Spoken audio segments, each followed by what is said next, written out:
Olá, meus amigos, novamente aqui com vocês.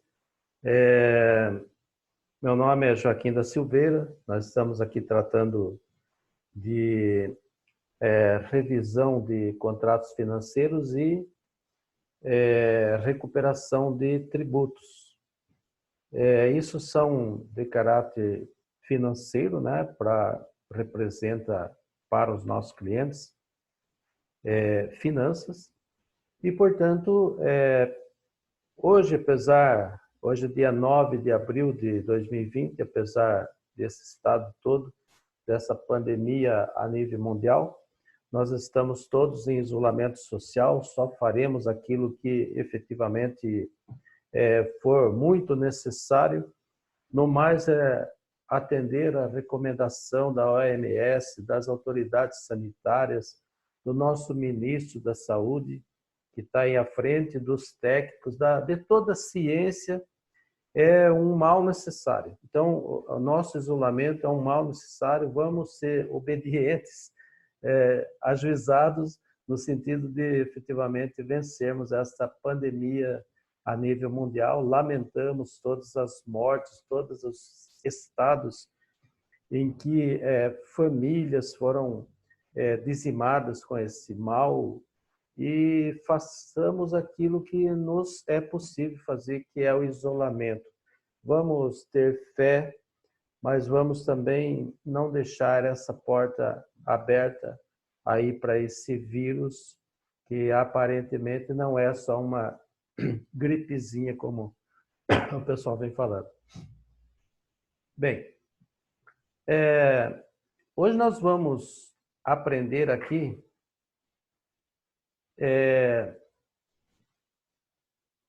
um critério muito importante que dá início, é o pontapé inicial de um processo de revisão de contrato financeiro. E nós vamos não exatamente seguir o parâmetro meramente do contrato bancário, do contrato do consumidor bancário, mas também outros tipos de contratos. Mas especialmente para efeito das nossas explicações aqui, nós vamos considerar também e principalmente um contrato bancário.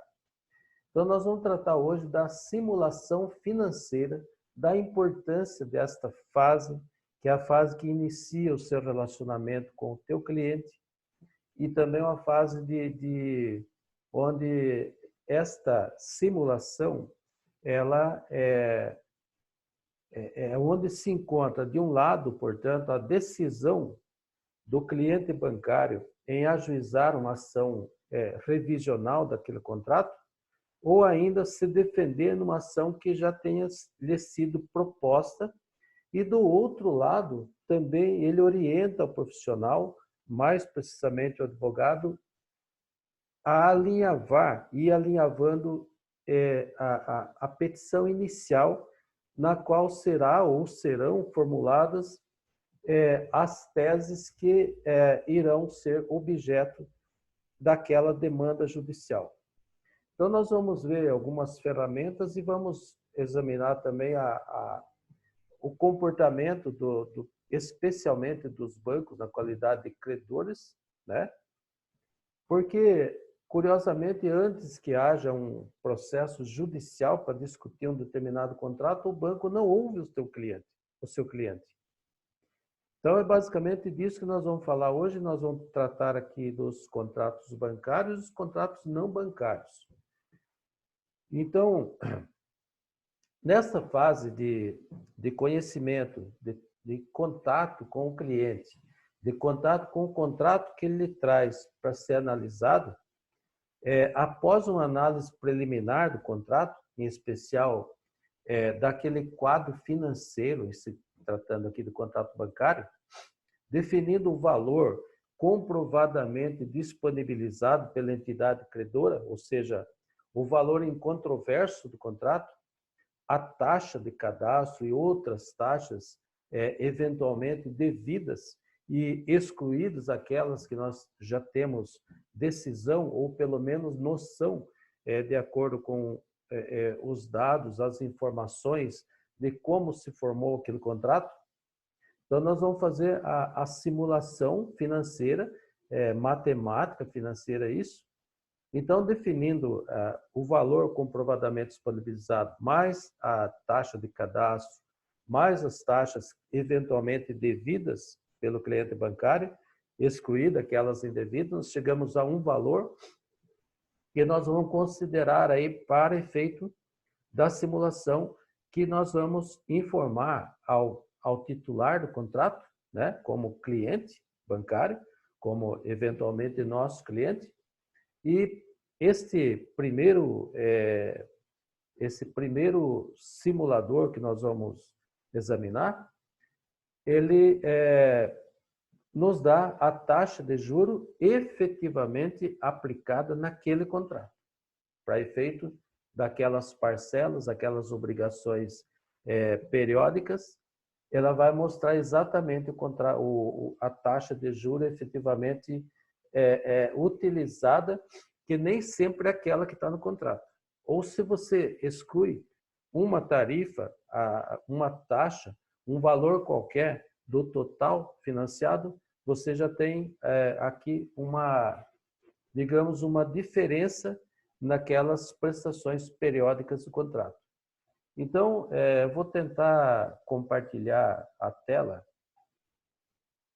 e com esse simulador inicialmente.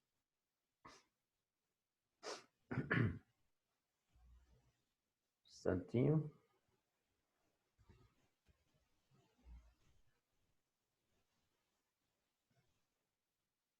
Deixa eu ver se consigo compartilhar a tela.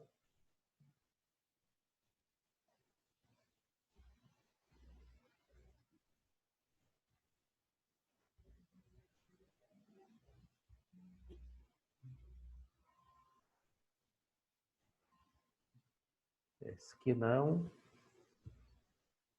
Áudio, simulação. Tá. Acho que é esse aqui.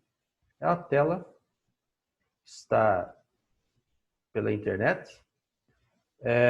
Então, veja bem, pessoal, agora fiquei pequenininho aqui no canto, mas dá para mostrar aqui com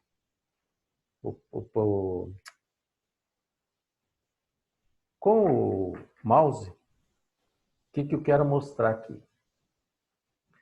Então, vamos simular aqui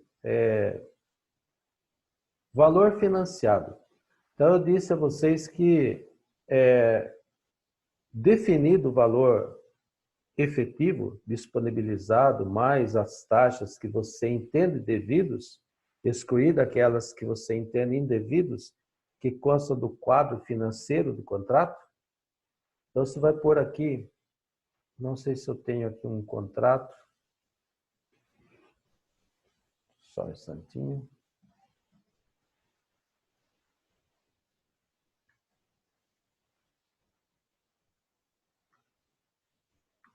Mas vamos considerar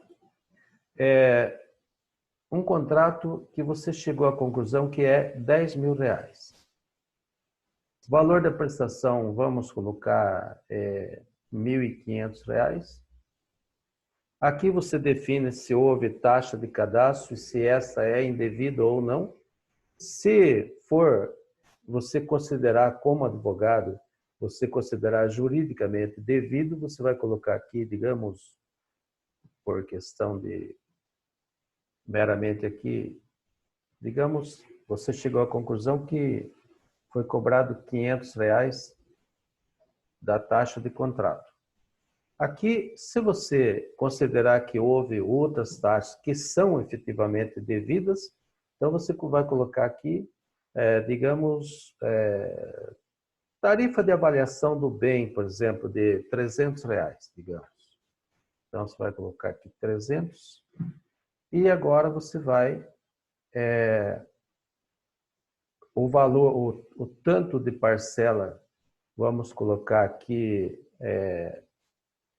15 parcelas, eventualmente, 15 parcelas, das quais já foram pagos, digamos, 8 parcelas. E aqui se pede para mostrar os dados da dívida atual. Então, ela vai mostrar aqui o valor total da dívida de R$ 22.500. Os juros contratados foi de 10,97 ao mês e de 248 ao ano. Portanto, você chega à conclusão que está capitalizado. Por quê? Porque se você dividir 248 por 12, vai dar 20,66. E no juros contratado mensal está apontando 10,97. Então, esse aqui é um contrato que está capitalizado, né? Assim entende o STJ que quando o décuplo da taxa mensal for lá na taxa anual é superior ao décuplo do juro contratado mensal, então ele está capitalizado e é válido, ainda que o contrato não tenha essa cláusula específica.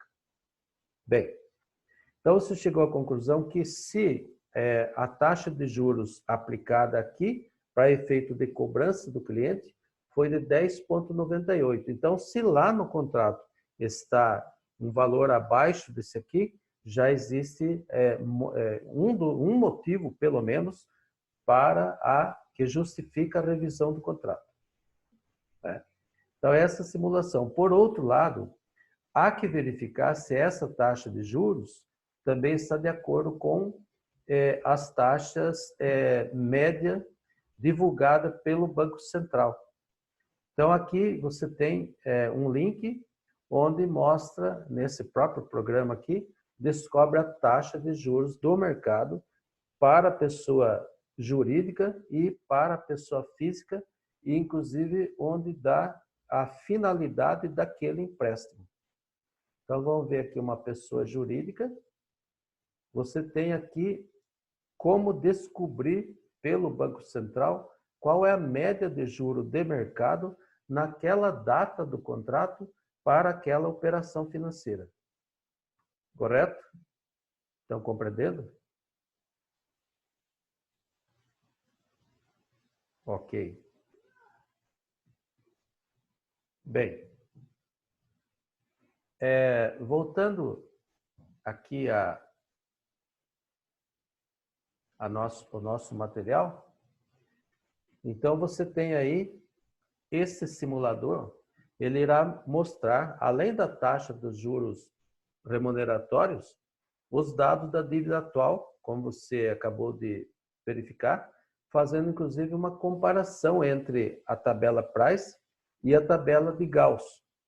E a gente vai voltar lá, no caso, devia ter deixado na tela, né? Mas vamos lá, paciência. Nós queremos aprender, não é isso? Então vamos ter paciência. Então ali, nós havíamos lançado um determinado valor, meramente para fazer essa simulação, que eram 10 mil, era 1.500, era R$ 500 de taxa. Aqui nós não consideramos que as demais taxas constantes do quadro financeiro eram indevidas. Aqui a quantidade de parcela, que era 15 parcelas, eram 15 parcelas, das quais nós consideramos que, na conversa com o cliente, ele informou que havia pago 8, comprovou isso, está lá no carnezinho, talvez. E aqui nós pedimos para que fosse mostrada as condições da dívida atual e deu aquela simulação que nós vimos. Esta é a tabela de Gauss. Então, vamos pedir aqui para que ela diga quais são os valores das parcelas, tanto pela tabela de Price, como pela tabela Gauss. Então, aqui está o valor da parcela pela tabela Price, como vem sendo cobrado eventualmente, que é R$ 1.500, e como ela devia ser cobrada, pela evolução da dívida pela tabela de Gauss. Então, aqui nós temos à esquerda a planilha de evolução pelo sistema Price, como vem sendo cobrado, e aqui nós teríamos a evolução pelo sistema Gauss, correto? Então, ela serve também para fazer essa comparação. Bem, então ela mostra aí esta evolução da dívida tanto pela tabela Price como pela tabela Gauss. Todavia, não serve como parâmetro revisional porque esta comparação ela está juridicamente superada pelos tribunais. Então, não é aplicada mais a tabela de Gauss, correto?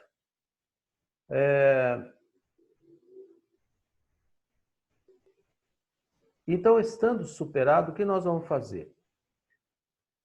Para esse mesmo fim de deduzir a taxa de juros, pode ser utilizado também, além de outras tabelas, muitas outras, esta aqui do cálculo exato, não sei se vocês já trabalharam com ela, mas eu vou mostrar aqui.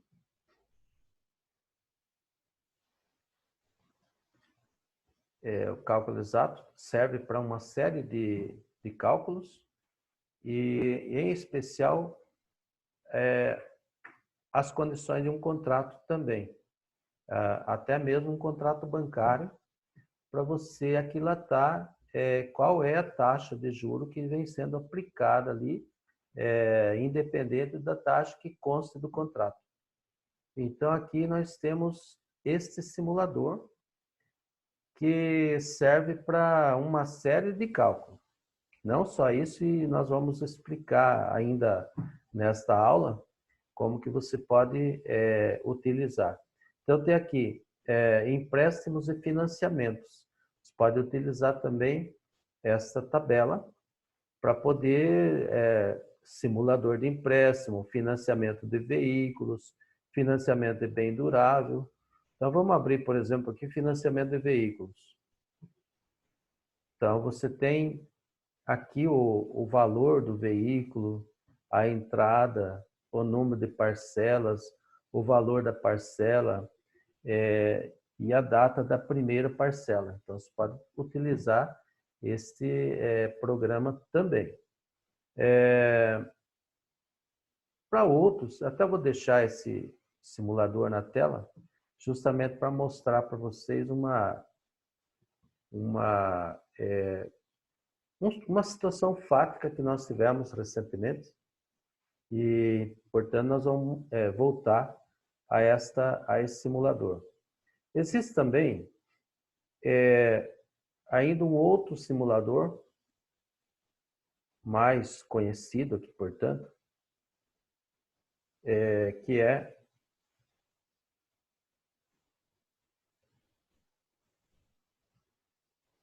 esse daqui, que eu vou puxar na tela.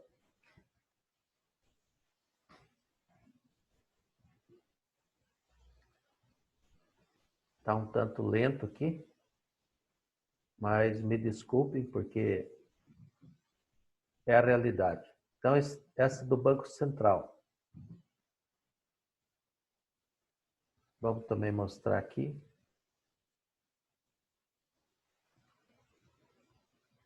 Compartilhar.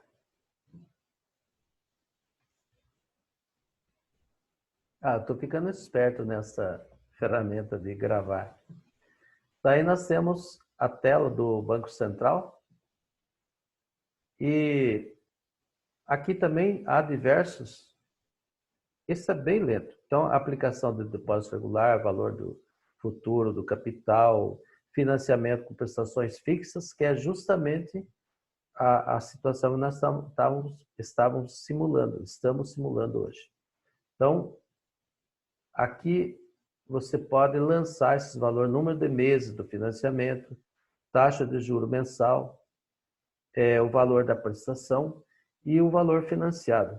Então, digamos que você tem o número de meses, digamos 48 parcelas, você tem o valor da prestação, digamos, R$ 650. Você tem a taxa de juros mensais 2,50, por exemplo. E aqui você quer calcular, portanto, qual foi o valor efetivamente financiado. Mas ele dá diversos campos aqui. Você pode calcular qualquer um desses 4 campos aqui. Então, você pede para calcular. E aí vem o cálculo. E o valor financiado foi esse valor aqui. R$ 18.052,53. Assim como você pode calcular também a taxa de juros, quando você tem 3 valores, calcula um aqui, qualquer um deles. Então é isso, nós não vamos nos arrastar muito aqui, porque é um simulador que trabalha pela tabela Price, então, portanto, já vimos um deles aí. Que mais aqui? Como todos os... então, ainda que possamos ser consultados sobre muitas outras formas de contratos, de natureza as mais variadas, nós vamos considerar um contrato dos mais comuns, que é o financiamento de um veículo. Então, nesse caso, nós vamos utilizar o cálculo pela tabela Price, conforme o que já foi consolidado pelos tribunais.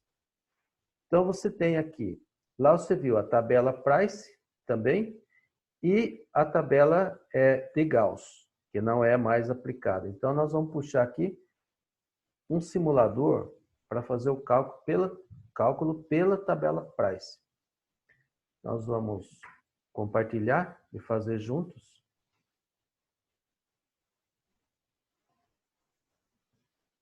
Compartilhando aqui. Você vai colocar lá os 10 mil, né? 10 mil. Você vai dar 1.000 de entrada. Número de prestações, digamos, quando nós fizermos lá 15, vamos pôr 15 também aqui. E vamos pôr a taxa de juros de 10. Geralmente não é essa taxa, porque como ela está capitalizada mensalmente, que é o que o Superior Tribunal de Justiça vem entendendo, que esta capitalização mensal é válida, é juridicamente aceitável. Então, nós vamos fazer isso aqui. Vamos ver qual o resultado que dá aqui.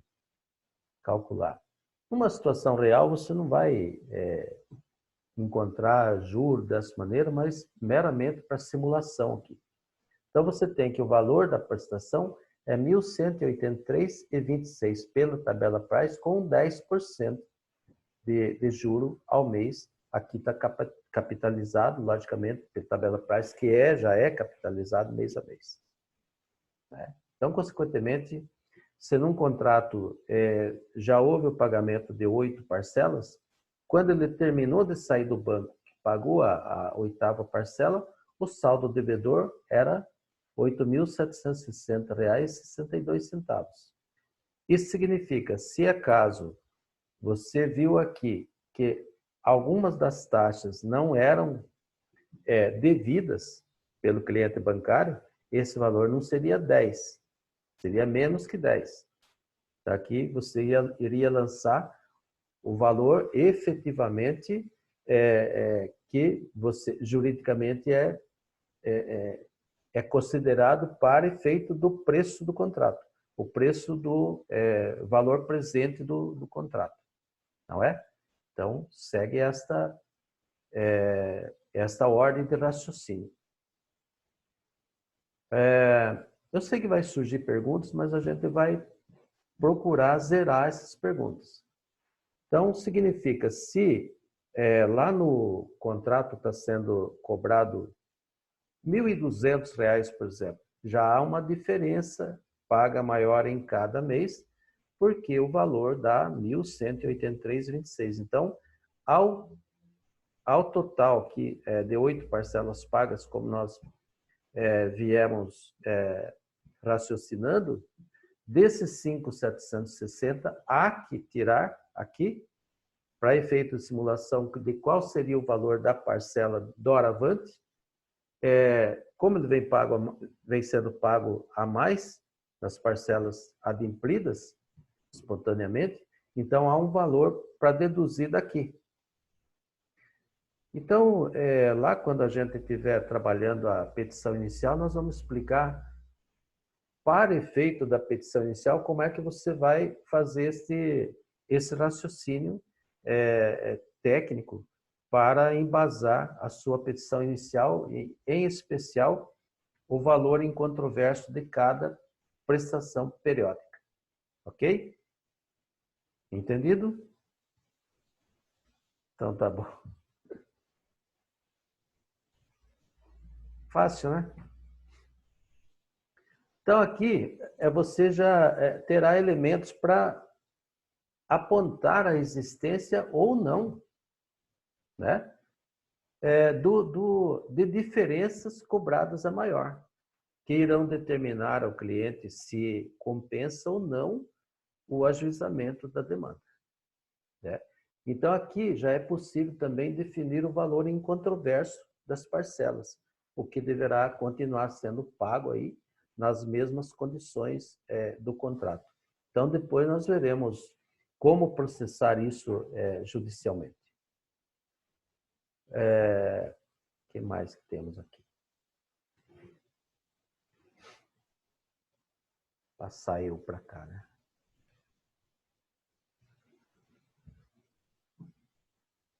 Então,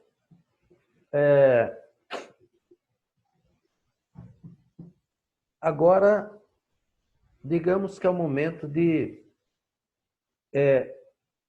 para definir com o devedor. Se ele continuará pagando os valores indicados no contrato, né? Até um pronunciamento judicial, que nesse caso estará isento do risco, né? No caso de rescisão do contrato por iniciativa do credor, né? Com aquelas consequências legais, né? Ou se o cliente se propõe apenas a pagar o valor que for considerado incontroverso. Então, nesse caso, há risco de indeferimento do eventual pedido liminar, que nós vamos processar na petição inicial, e estará aberto ao credor, deixará aberto ao credor aí a possibilidade de ele intentar judicialmente, inclusive, a rescisão do contrato, com as consequências que, nesse caso, se o credor nega-se a receber, poderá o valor ser consignado, alertando que nem sempre deve ser autorizado judicialmente. Nem sempre isso é autorizado judicialmente e, portanto, não tem o poder, mesmo com o depósito judicial nos autos, não tem o poder liberatório e, portanto, ele incide em mora, o que poderá justificar aí, deixar aberto a possibilidade da rescisão do contrato por iniciativa do credor, ok?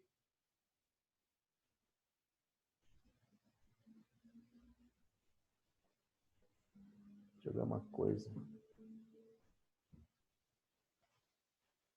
Tá.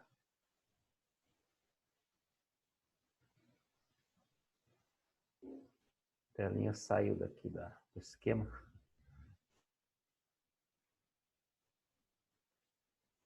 Tá. Então, esse é o risco que ele tem de se prontificar a pagar o valor incontroverso, até porque isso é obrigatório por lei. Quando você vai fazer a revisão do contrato financeiro, você é obrigado a pagar o valor incontroverso, né? Se compromete a pagar o valor incontroverso sob pena de inépcia da inicial. É um dos casos que dá inépcia da inicial. Então, porque a petição inicial ela será indeferida quando for inepta, a parte for manifestamente ilegítima, artigo 330 do CPC de 2015, o autor carecer de interesse processual e se não atendidas prescrições dos artigos 106 e 321. Bem, nesse momento nós não vamos adentrar nesses dispositivos, mas tão somente dizer que o parágrafo 1º desse artigo 330 do CPC considera-se inepta a petição inicial quando lhe faltar pedido ou causa de pedir, o pedido for indeterminado, ressalvado as hipóteses legais em que permite o pedido genérico, da narração dos fatos não decorrer, logicamente, a conclusão, tudo aquilo que já estava no Código 73, né? Ou quando tiver pedidos incompatíveis entre si. Bem, não é matéria desse nosso encontro, dessa nossa aula hoje, mas é interessante aqui o parágrafo 2º desse mesmo dispositivo, artigo 330, parágrafo 2º. Nas ações que tenham por objeto a revisão de obrigação decorrente de empréstimo, de financiamento ou da alienação de bens, o autor terá de, sob pena de inépcia, discriminar na petição inicial, dentre as obrigações contratuais, aquelas que pretende controverter, além de quantificar o valor incontroverso do débito. Aqui que a coisa pega. Então, se ele tem duas opções, continuar pagando o carneiro na forma do contrato, né, a obrigação periódica, ou se ele vai se propor a pagar o valor apenas do incontroverso. Parágrafo 3º do mesmo artigo 330 do CPC. Na hipótese do parágrafo 2º, o valor incontroverso deverá continuar a ser pago no tempo e modo contratados. Então, você encontrou o valor incontroverso, é aquele que você vai propor na inicial, né? Mas com um determinado risco, de que aquilo não libere o teu cliente da obrigação contratual originária e, portanto, ele incida em mora contratual. Né? Então, pergunta, e se o cliente sofreu, aqui é uma terceira hipótese, uma terceira não opção, mas um acidente de percurso, como perda de emprego, falência, doença na família, que tornem impossível o pagamento até mesmo da obrigação incontroversa. Então, você calculou tudo, chegou à conclusão do valor do contrato, apurou aí as parcelas pagas a mais, apurou os valores a serem deduzidos do saldo devedor após o pagamento daquela última prestação, chegou ao valor incontroverso e nem mesmo o valor incontroverso o teu cliente, não que esteja disposto, mas não consegue honrar. E aí? Eu diria que, sabido que a revisão financeira ela é realizada por dois caminhos, e um dos caminhos que tem dado muito resultado favorável ao cliente bancário é justamente a negociação, a renegociação do contrato. Então, geralmente, em contratos bancários, normalmente quando há garantias contratuais, o credor não ouve o devedor, como eu disse, sem antes ter uma ação ajuizada.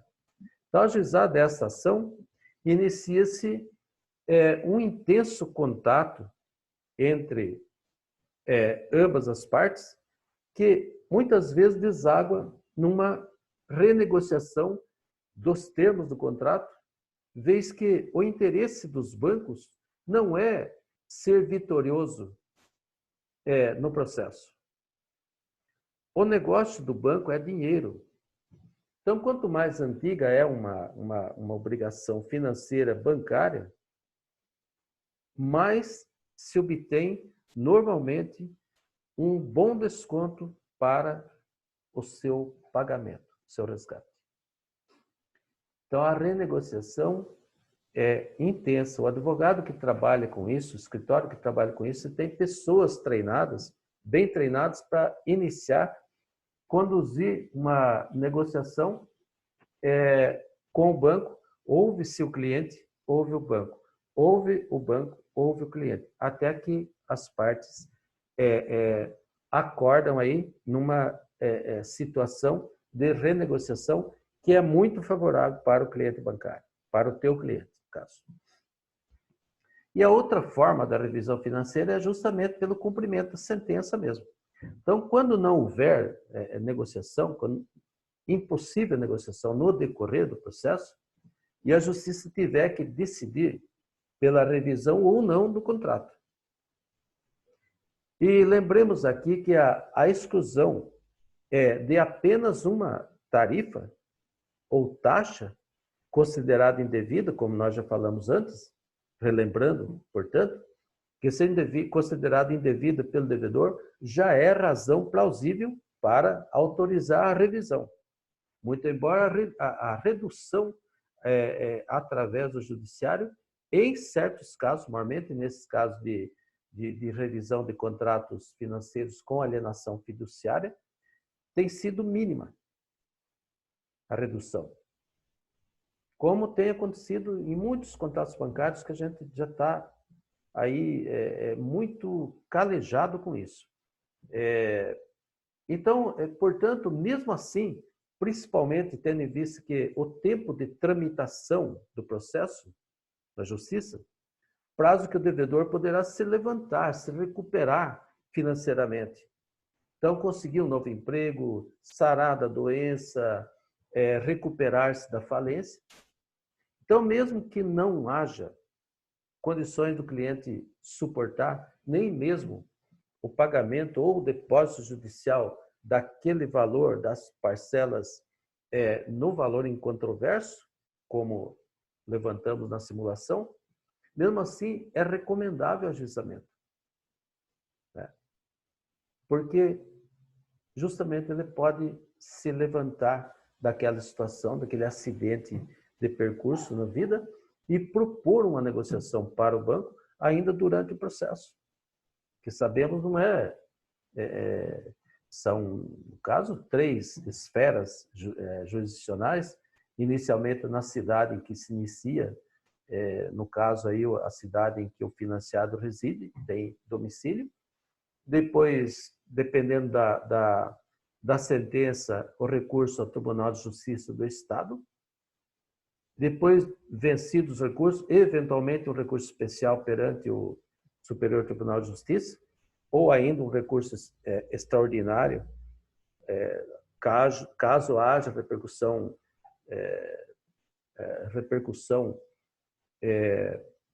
na matéria, como, por exemplo, a constitucionalidade duvidosa do Decreto-Lei 911, que trata da alienação fiduciária em garantia, né? É justamente o que nós estamos falando aí da compra do veículo com parte dele ou total financiado. Então, portanto, mesmo assim, mesmo que a pessoa não possa, no momento da inicial, no momento da consulta, no momento da simulação financeira do contrato, ele não está conseguindo honrar nem mesmo aquela parte incontroversa, mesmo assim é recomendável. Lógico que haverá uma série de situações. O apontamento a protesto, eventualmente, do título, ou ainda o apontamento a Serasa, SPC, órgãos congêneres. Então, vai enfrentar tempestade? Sim, sem dúvida, mas já está enfrentando. O acidente de percurso sofrido pelo cliente já é uma tempestade na vida dele. Né? Então, o mesmo tipo de solução pode ser aplicado também como meio de defesa dentre os mais comuns, que são as ações, já que nós estamos tratando de contrato bancário por enquanto. As mais comuns são a reintegração de posse, quando no caso leasing, ou leasing back, o arrendamento mercantil de bens, no caso veículo, máquinas, etc. Ou ainda de busca e apreensão, quando é um financiamento, um crédito direto ao consumidor, um CDC, uma cédula de crédito bancário, quando normalmente o bem é alienado ao contrato, alienação fiduciária do bem, garantindo o contrato. Que são justamente as hipóteses em que os bancos normalmente não ouvem o seu cliente. Há que ter uma ação para discutir isso, né? Aí fica fácil conversar, né? Então, eu disse que tanto por iniciativa do teu cliente, como também quando ele já está se defendendo numa ação dessa, cujas principais são essas aí, as mais difíceis. Depois vem a execução de contrato, de crédito direto ao consumidor, mas quando está garantido, normalmente por imóvel, por maquinário, né? Quando não está garantido, é fácil a negociação. Mas quando está garantido, os bancos ficam um pouco duros de negociar com eles. Então, há que ter aí uma ação judicial. Agora, falando de outros tipos de contrato, nós temos os contratos de natureza não bancária, mas nem por isso, porque um dos critérios, dos pressupostos, dos itens do contrato é a parte financeira. Se é um contrato comutativo, está lá a parte financeira. Ele tem lá o cifrão. Então, em outros tipos de contrato, nós vamos adentrar no campo extenso das obrigações, que não é o nosso propósito aqui.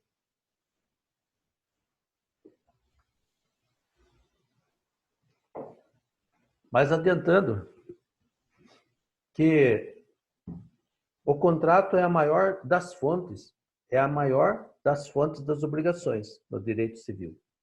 Contratos geram inúmeras obrigações e o contrato não precisa ser no papel. O contrato pode ser verbal, né? E nem por isso é impossível aquilatar os seus valores. Então, nesse ponto, eu vou partilhar dois casos, excepcionalmente, que um foi a compra e venda de lote de terreno em prestações mensais, que é um contrato muito comum no Brasil, e aqui discutiu-se o valor das parcelas, a notificação não atendida, a falta de elementos para simulação e, portanto, o ajuizamento da ação como relação de consumo. Então, as partes lá em 2010 firmaram um instrumento particular de venda e compra, tendo por objeto um terreno urbano, natureza comercial, pelo preço de R$ 320.846,76. E, no caso, o devedor deu um sinal de R$ 30.729, mais duas parcelas de R$ 10.093,32 cada uma. E aí os vencimentos respectivos aqui para 20 de 12 de 2010, para 20 de 1 de 2011. E o saldo, aqui que vem a importância da coisa. O saldo de R$ 290.566,80 seriam pagos por meio de 120 parcelas iniciais de R$ 2.421,39, com vencimentos mensais a partir de 20 de 2 de 2011. Aqui que eu quero mostrar a importância disso. Prestações que seriam reajustadas em conformidade com a variação do IGPM da Fundação Getúlio Vargas. IGPM/FGV. Então, nesse caso concreto, por conta de algumas parcelas vencidas, recalculadas, em 30 de 5 de 2017, os requerentes efetuaram um pagamento de R$ 12.000, quando então, surpreendentemente, o valor das parcelas saltou para 4.399,32, chegando a 4.588,34, que foi pago em 30 de junho de 2018, o que, a toda evidência, né, considerando a infração no Brasil, estava aparentemente, até evidentemente mesmo, em desacordo com a forma de correção contratada. Porque a mesma parcela atualizada pelo índice contratado importaria em 3.631,59. Por isso, nós deixamos uma tela aqui do cálculo exato, onde nós temos... Deixa eu ver se compartilho aqui. Compartilhar aquele mesmo simulador do cálculo exato para a gente conferir juntos isso aqui. Então, vou voltar aqui. Nós vamos fazer acho que é cálculo financeiro. Então, valores nominais de índice financeiro, variação de um índice financeiro, creio que seja variação de um índice financeiro. Então, nós temos o IGPM, acho que não é esse quadrinho, não. Atualização de um valor por um índice financeiro, creio que seja o item 3. Então, o valor a ser atualizado. Quanto que era lá?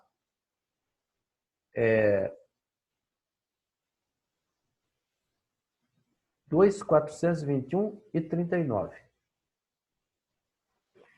2.421,39.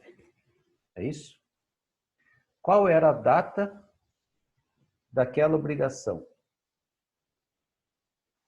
20/2/2011. Então, aqui.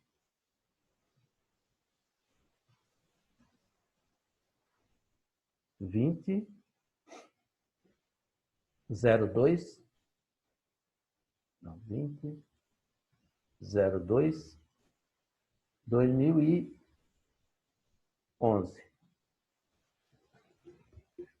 Data para a qual o valor será atualizado. Como nós estamos fazendo uma comparação, seria 30/6/2018. Então, vamos colocar essa data.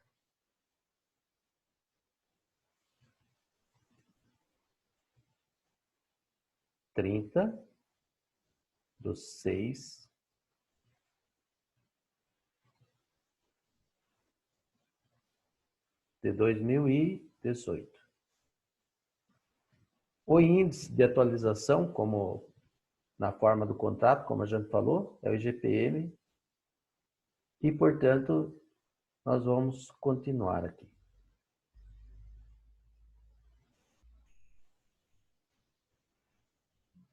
E ele calculou, dá todo o índice aqui, olha, tudo isso aqui é o que o sistema fez. Para chegar à conclusão que o valor da parcela seria R$ 3.631,59 na data do pagamento, 30/6/2018. Então, aqui está a diferença considerada, que a empresa cobrou R$ 4.588,34, quando o correto seria correto. Não sei se é o correto, porque aqui, como eu disse, nós não tivemos elementos para fazer a simulação, porque notificado, a empresa deixou de atender a notificação e, portanto, não deu os parâmetros que seriam necessários para uma simulação mais correta, porque teria que isso incidir no cálculo do saldo devedor, né? E, portanto, não deu para fazer aquela simulação, mas ele mostrou que se uma parcela lá em 2011 seria 3.621, a empresa cobrou acima do valor efetivamente atualizado dessa parcela. Isto é que fundamentou, né, o pedido de revisão do contrato. Né? Então, aqui, embora não tivéssemos naquele momento os elementos para fazer uma simulação mais precisa para fundamentar uma petição inicial, nós partimos qual era o valor no passado e qual seria o valor agora dessa parcela periódica aplicado ao índice pelos quais que consta do contrato, o índice de atualização, porque o correto seria atualizar o saldo do devedor e para apurar a parcela. Mas nós não tínhamos isso. Houve uma grande confusão no decorrer do cumprimento do contrato e a empresa, essas negociações foram feitas normalmente por via telefone e, portanto, eles não forneceram os dados após notificado, não pudemos. Mas o importante aqui é mostrar que nós temos simuladores que mostram que o valor não seria aquele, portanto, a diferença, o que está justificando aí o pedido revisional. No qual, logicamente, será obrigatório uma perícia e aí vem à tona também os demais dados que, por ocasião da notificação, não fomos atendidos, mas que agora, dentro do processo, a perícia vai também solicitar isso e, por força de lei, serão obrigados a apresentar, sob pena de fazer prova contra eles mesmos. Um outro contrato que é de nossa experiência, que foi a compra e venda de um lote de terreno também, mesmo tipo de contrato, em prestações mensais, houve inadimplemento por culpa do devedor, simplesmente parou de pagar, houve uma ação de rescisão ajuizada pelo credor, uma rescisão de contrato com retomado, a reintegração de posse em consequência disso, e os valores não computados como pagamento na inicial, houve a contestação, houve a reconvenção do nosso cliente, do devedor, e também um contrato sobre o palio da relação de consumo, por se tratar do instrumento particular de compra e venda de imóvel e outras avanças, né, cujo objeto foi a compra e venda de um imóvel urbano, constituído por um terreno também, cujo preço ajustado foi de R$ 155.126,81, a ser pago sendo R$ 45.107,21 em 2/5/2013 e R$ 110.019,60 em 90 parcelas, que seriam pagas 90 parcelas mensais, obrigação que o requerido deixou aí de cumprir com regularidade e, por isso, a ação do credor para reintegrar na posse do imóvel. Então, justificando aí, inicialmente, a amplitude da defesa, nós contestamos, apresentamos reconvenção a essa ação e apontamos que o credor omitia valores exigidos e pagos e que não foram considerados para apurar, né, a alegada inadimplência do devedor, né, notificado. Quando ele apontou parcelas em atraso que totalizavam R$ 10.938,85, o que inexistia na ocasião, isso porque, por ocasião da assinatura do contrato, além da parcela dos 45.107, o credor exigiu e recebeu também a quantia de R$ 4.892,79, a título de, se eu não me engano, de comissão, reserva, coisa assim, e por ocasião de uma renegociação havida no meio do contrato, lá no mês 7 de 2014, a empresa também omitia o valor de R$ 1.800 cobrado de honorários, né, a título de prestação de serviço, até está entre aspas aqui, e que também, comprovadamente, não foram contratados pelo devedor. Né? Essa é a importância de 1.800. Então, esses valores não haviam sido apropriados, mas não foram computados quando da notificação. Então, atualizados, aí está a importância do cálculo, atualizados os valores até a data de notificação, que foi 30/5/2015, nós verificamos que o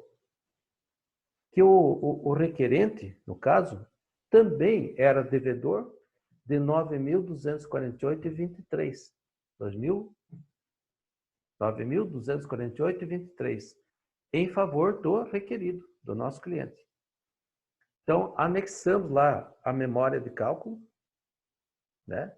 E é onde conclui que mesmo que não estivesse sujeito à restituição ou compensação em dobro, inexistia inadimplência naquele valor.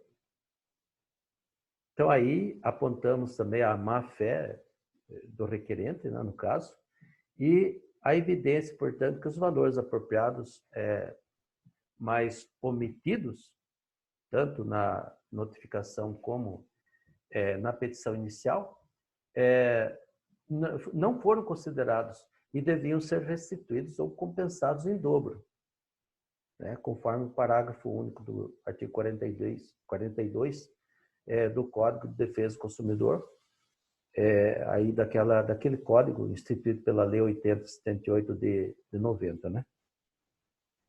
Então, a importância do cálculo. Então, esse artigo diz: o consumidor cobrado em quantia indevida tem direito à repetição do indébito por valor igual ao dobro do que pagou em excesso, acrescido de correção monetária e juros legais, salvo hipótese de engano justificável.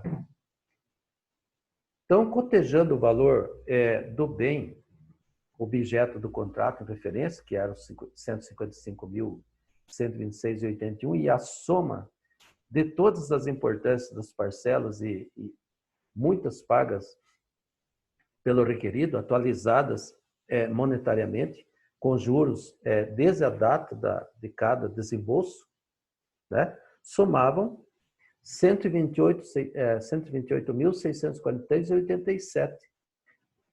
Anexamos a memória e comprovamos, assim, fazendo cálculo de percentuais, que o nosso cliente havia adimplido 82,93% do contrato, né? Portanto, o adimplemento substancial do contrato, uma das teses. Então, foi pedido a improcedência da ação de reintegração de posse, ou, se procedente fosse, a restituição dos valores pagos pelo requerido, inclusive o excesso da multa moratória, e, em contrapartida, a procedência da reconvenção para declarar a má-fé do reconvindo e indevidos os valores recebidos e não computados, reduzir a multa moratória lá de uma determinada cláusula, que previa 10%, para que fosse computado apenas 2%, conforme estabelecido no Código do Consumidor. E essa multa de 10% eram cobradas em algumas parcelas. Então, resultado disto, a ação de reintegração foi julgada improcedente, procedente a reconvenção, inclusive com a respectiva sucumbência, que é importante para o advogado, e essa sentença ela foi mantida em segunda instância. Só mexeu nos honorários. Os honorários que havia sido estipulado num patamar X reais, foram considerados em percentuais sobre o valor da causa, né? Mas, salvo isso, foi mantida a sentença e mantida a reconvenção, né? Tanto a improcedência da ação como a procedência da reconvenção, cuja sentença já foi cumprida no juízo de origem, sendo que boa parte do sucesso da demanda deve-se às diversas simulações que nós fizemos. as simulações financeiras que embasaram tanto a contestação como a reconvenção pelo requerido. Então, essa importância, por exemplo, os advogados menos preparados para revisões financeiras, eles vão inicialmente ler todo o contrato e dali, mediante o seu conhecimento jurídico, lógico, eles vão dizer determinada cláusula está, digamos, leonina, entre aspas, e, portanto, pedir a revisão daquela cláusula, sem mexer no aspecto financeiro. Isso vai gerar perícia, que nem sempre é fácil encarar uma perícia, normalmente pelos valores que são arbitrados, e, por outro lado, também, não vai dar aquela ideia de certeza, ou quase certeza, ou uma ideia aproximada da certeza, sobre se é vantajoso pedir a revisão ou não. Qual o parâmetro que você tem para continuar conversando com o credor, negociando com o credor, buscando uma solução amigável para o caso, uma solução, uma conciliação, seja em juízo ou fora dela, ou fora dele.